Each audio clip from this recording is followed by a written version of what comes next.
Evet dostlar, size şöyle şu manzarayı bir göstermek istedim. Şehrin ortasından orman geçiyor ya. Şehrin ortasından orman geçiyor. Bulutların güzelliğine bakar mısınız? Ah. Hepinize selamlar. Sabah 5.30'da kalktık. Şu anda da saat herhalde 6.30-7 civarı. Mükemmel bir oksijen olduğu için çok güzel uyuduk. Saat herhalde 10 falandı yattığımızda. Tarih ne, gün ne hiçbir fikrim yok. Umurumda da değil. Şimdi çıkacağız. Böyle bir kahvaltı yapacağız. Belki otelde kahvaltı yapacağız. Belki dışarıda kahvaltı yapacağız. Bir bakacağız. Sonrasında da yine gezmeye devam edeceğiz. Harika bir şehir ya. Gerçekten çok güzel bir şehir.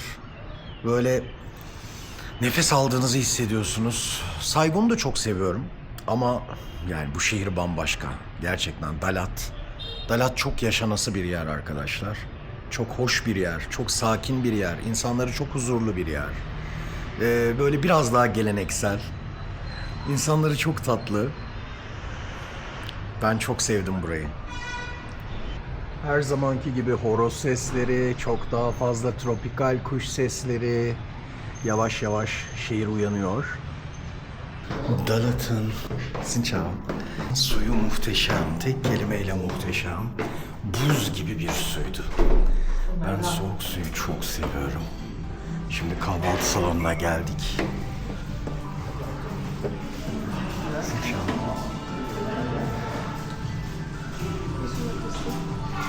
Gel. Evet, yumurtamız şöyle yapılıyor arkadaşlar.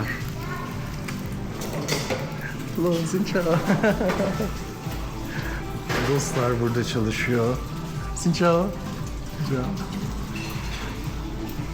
Bakın şu çok güzel bir salata. Dep. Bu çok güzel bir salata. Good morning.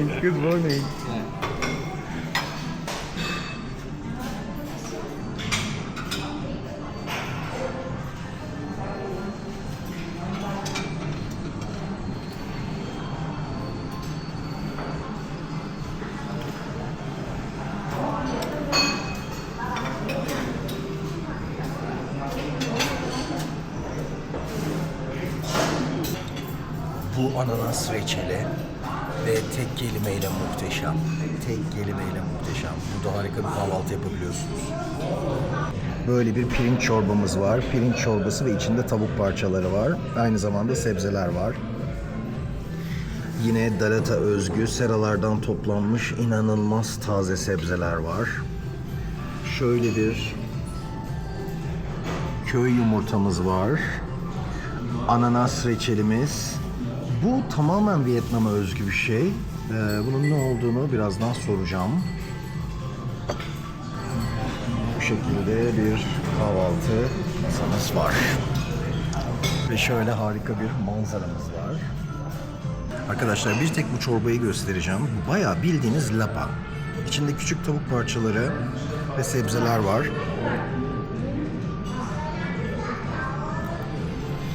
Yağ yok, tuz yok. Böyle benim gibi garip hastane yemeklerini sevenler için muhteşem diyebilirim. Burası tam bir diyet cenneti arkadaşlar. Buraya zayıflama kilo olarak gelebilirsiniz yani.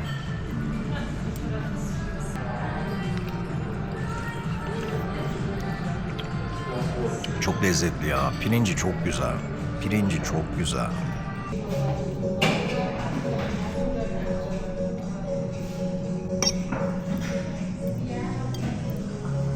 What is its name?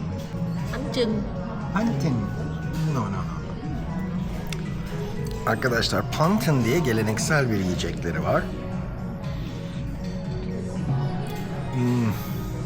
Benim hiç hoşuma gitmedi.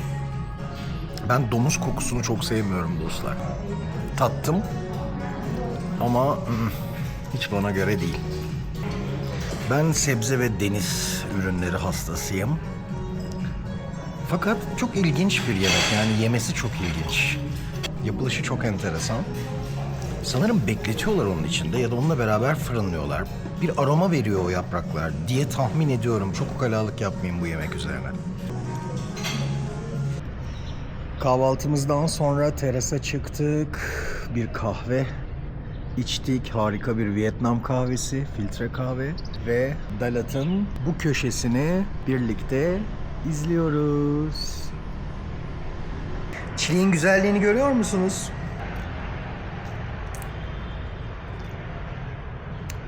Seradan toplanıyor. Sera şu yanda arkadaşlar. Ve direkt bize geliyor. Tadını, kokusunu.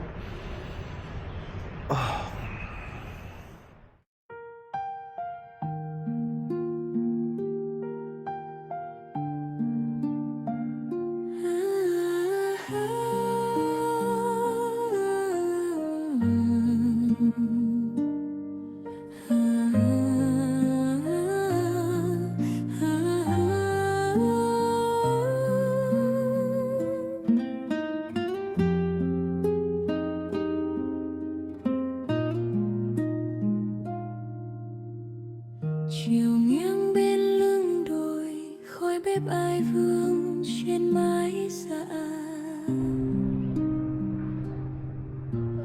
Em ngồi hong táo, nghe mùi lúa thơm qua hiên nhà.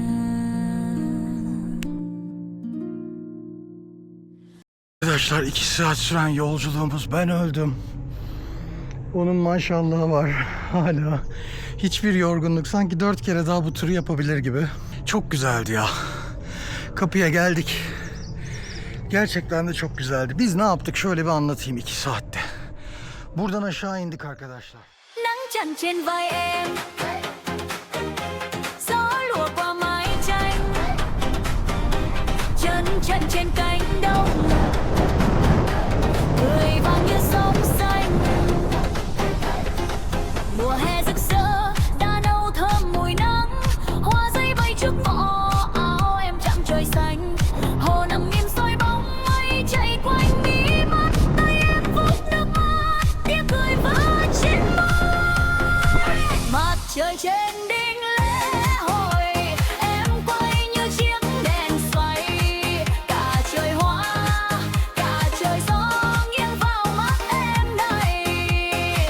Mùa hè trên da Việt Nam, rừng cây đưa nhịp tay chào. Güzeller güzeli bir noktaya geldik. Hát theo bước em nhảy lao sao. Arkadaşlar bir kişi 150.000 VND. Eğer ciple gitmek isterseniz bir kişi 300.000. Biz 150.000 VND'yi tercih ettik ve şimdi bu güzeller güzeli mekanda bir yürüyüş yapacağız. Bir çeşit trekking olacak. Bu bölgede sigara içmek yasak arkadaşlar. Onu bizden rica ettiler. O yüzden de burada sigara içmeyeceğiz. Son sigaralarımızı buraya girerken içtik. Sigara sağlığa zararlıdır. Sizler kesinlikle içmeyin. Burada herhangi bir ateş yakmak, sigara içmek söz konusu değil. Yasak. Bu konuda özellikle uyardılar. Şu ormanın güzelliğine bakın ya. Şu tarafa doğru daha da sıklaşıyor. Hatta oranın içlerinde mağaralar da var. Zamanında gerilla merkezleriymiş işgalcilere karşı. Arkadaşlar Dalat'ın kendine özgü bir sisi var.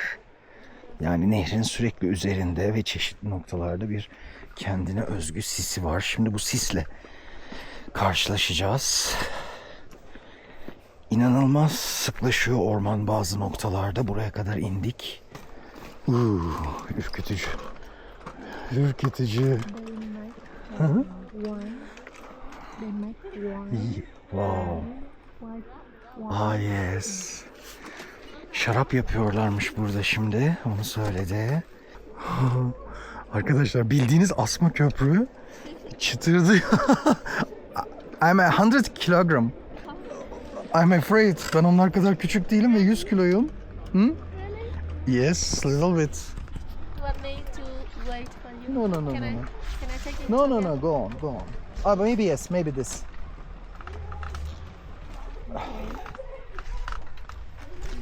Yes, we can. Acayip sallanıyor ve çok ürkütücü. Yani şu kadarcık çubuklar üzerinde yürüyoruz. Aşağısı 15-20 metre var.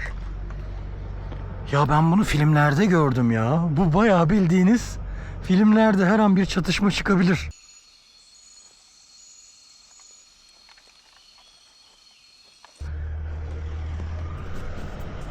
Dolaşıyor buralarda. Sporcu insanın hali başka.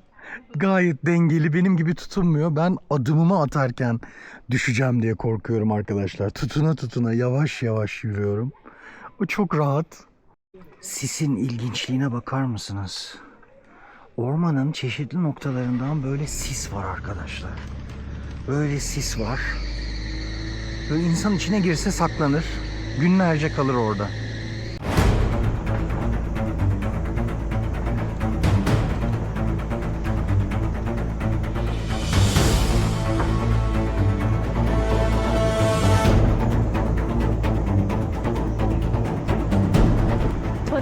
Tonga. Look at me, Tonga.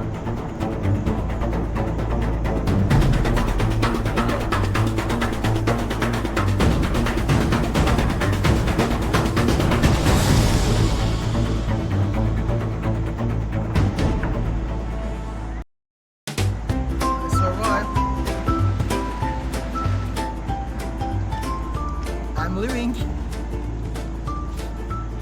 Evet, kendisi şu anda geri geri yürüyor. Hafif olmanın, esnek olmanın yararları. Bu bayağı bildiğiniz sallanıyor arkadaşlar. Bir önceki çok daha korkunç sallanıyordu. Bu yine iyi.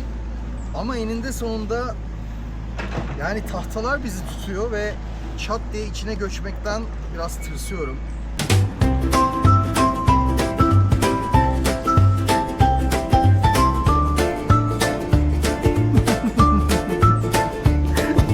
Beni bekliyordu o burada.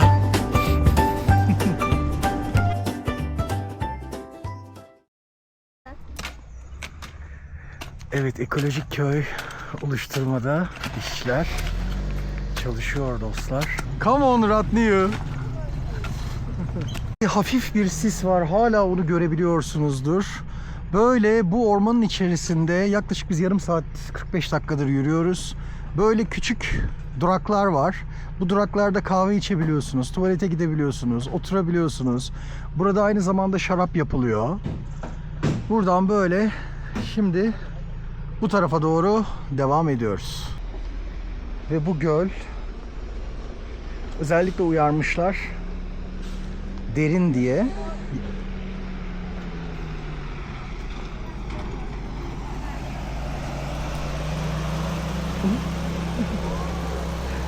Ciple geziyor insanlar.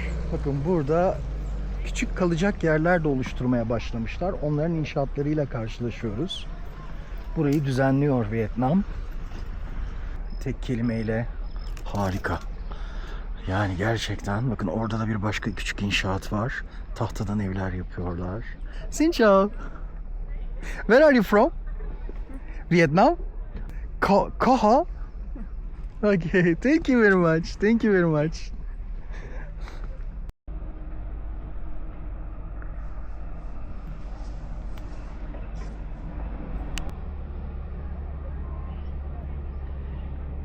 Hayvan ağılları var arkadaşlar. Böyle hayvan ağılları kurmuşlar. Bunları zaman zaman serbest bırakıyorlarmış.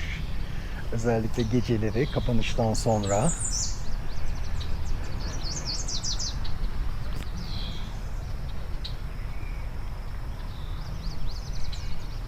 Ürkütmeden geçmek istiyorum. O yüzden çok konuşmuyorum yanlarında. Yavaşlıyorum ve ürkütmeden geçmek istiyorum. Vietnam'a özgü sepetler. Böyle çeşitli yerlere Vietnam'a özgü geleneksel şeyler yerleştirmişler. Banklar koymuşlar. Yeniden çiçeklendirmişler.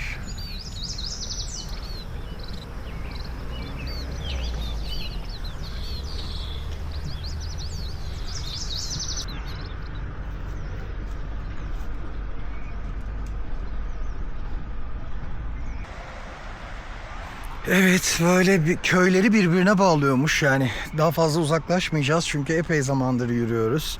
Hava soğuk, yani çok da soğuk değil aslında, bir Eskişehir baharı gibi düşünün ama buradaki insanlar bu soğuktan şikayet ediyorlar. Çok tatlılar. Bence soğuk görmemişler. Yani mesela bugün ben soğuk suyla duş aldım. Oh, ilk defa, hele şükür, uzun zamandır soğuk su bulamamıştım. Çünkü Saigon'da soğuk dedikleri su ılık. Soğuk değil yani, böyle çivi gibi soğuk vardır ya. Yani yakın dostlar bilir, bazıları izliyor. Ben doktoranın ilk senesi evde doğalgaz açtırmamıştım. Ve buz gibi bir suyla duş alıyordum dostlar. Buz gibi bir suydu. Xin chào. Xin chào. Buz gibi bir suyla duş alıyordum. Ve çok da güzeldi. Xin chào. Hello, Xin chào. Xin chào.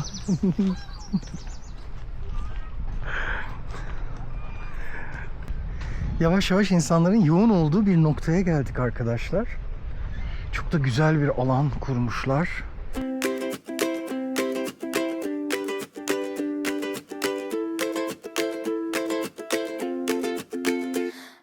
Xe đi qua cánh rừng có nai vàng và có cả chim muông đang cùng nhau cười đùa theo sau tôi và muốn hỏi thăm tôi. Hey mấy đứa không cần tranh cãi, ai cũng được trả lời vì giờ tôi đang vui.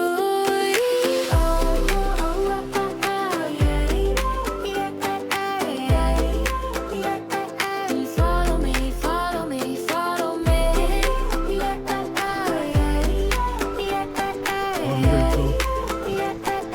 Follow me, follow me, follow me. Are you okay? Yes.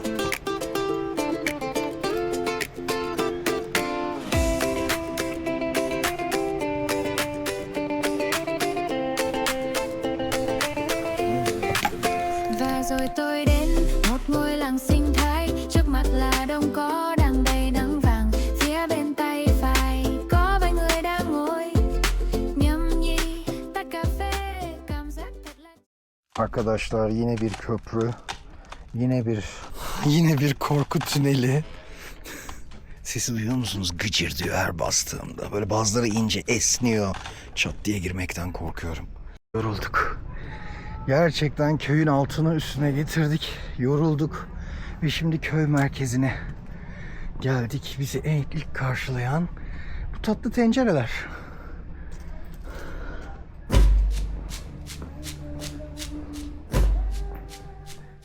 Akşamları burada çeşitli gösteriler düzenleniyormuş.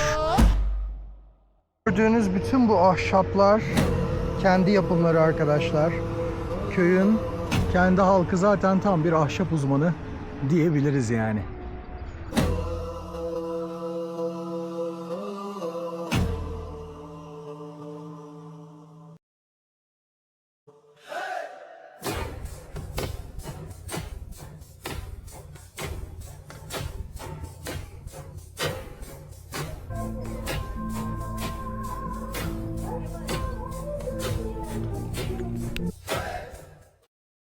Bu şekilde dükkanlar var arkadaşlar. Sağlı sollu dükkanları geçtik. Burada belli film gösterileri yapılıyor. Daha çok kendi etnik kültürlerini de anlatan, geleneklerini yansıtan, geceleri düzenlenen gösteriler.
Thank you very much. Xin chào. Come on Ratniu. Come on Ratniu. Thank you. Thank you. Dạ cảm ơn anh. Bye bye. Bye bye. Dạ rồi.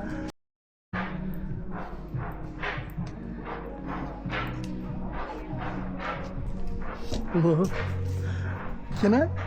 Anh có phải là người Cờ Ho không? Em mới kịp. Người Em người mới Kinh. kịp. À Đây người nhưng Kinh. mà người có hỏi. À. She's Cờ Ho. Go to and he's another one. Yeah. So which one? Like me. Like what is this? Yeah. Kinh. Kin. Yeah. Oh, wonderful. Thank you.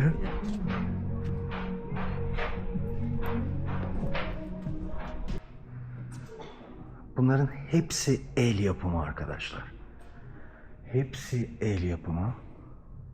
Kendi antropolojilerini, kendi folklorlarını, kendi kültürlerini anlatıyor. Dạ. Sống trong không có, luôn hộ thì lại để bảo này qua mày hát. So this is the name of village. Evet, Yeah. yes.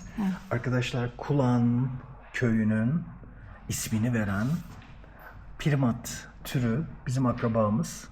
Bir maymun türü Kulan bu. And he protect her. Okay. Yeah. Bu hayvanın köydeki özellikle kadınları koruduğuna inanıyorlar. Tabii artık bu mitolojileri yine Kulan'ı burada görüyoruz. Köye ismini veren. Heykelleri de yansıyor.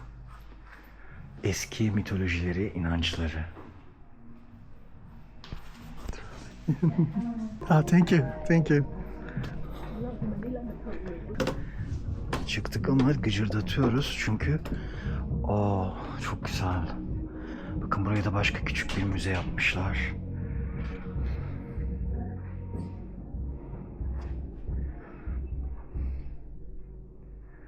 Evet. Traditional botları arkadaşlar.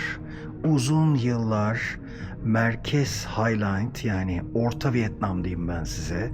Bu Dalat bölgesindeki kabileler bu botlarla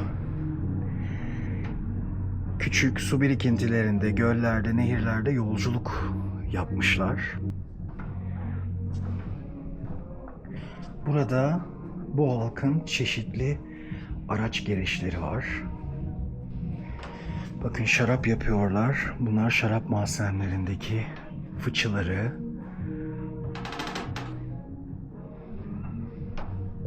Pirinçten içki yapıyorlar arkadaşlar. Yani çok da enteresan değil aslında. Çünkü hayatlarının neredeyse tamamı su ve pirinç.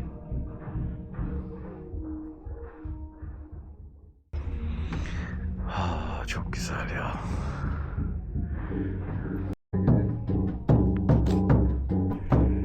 Arkadaşlar bizim için çalıyorlar.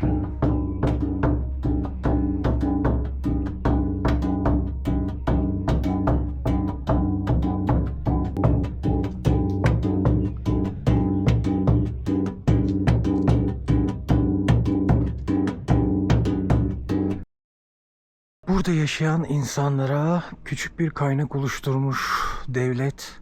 Harika bir şey yapmış. Şimdi birazcık ayrıntılarını da öğrendim. Normalde burada yaşayan insanların bu yerlerini kendi arzularıyla yenilemişler. Ama yenilerlerken böyle villa, apartman yapmamışlar.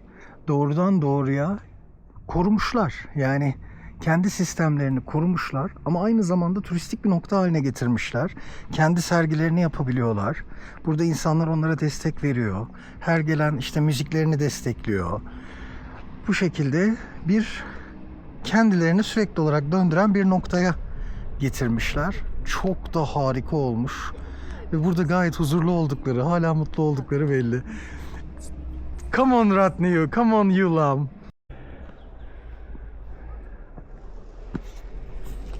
İniyoruz, çıkıyoruz, tepeleri aşıyoruz. Evet.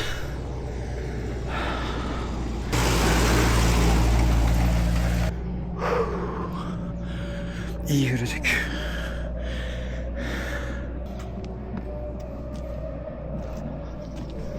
Bu şekilde ormanın içi düzenlenmiş arkadaşlar. Harika bir şey yapmışlar. Başladığımız yerdeyiz. Bir başka göl bizi karşılıyor. Ve burada Vietnamlı aileler, insanlar Hindistan cevizi suyu içiyor arkadaşlar. Şu güzelliğe bakar mısınız? Bakın Hindistan cevizleri de aşağıda. Em mời các bạn cam ngay các bạn.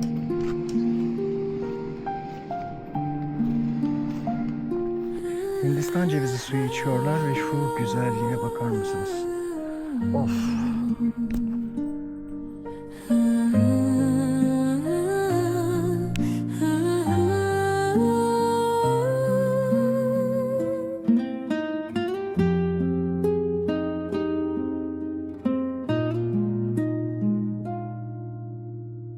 Chiều nghiêng bên lưng đồi khói bếp ai vừa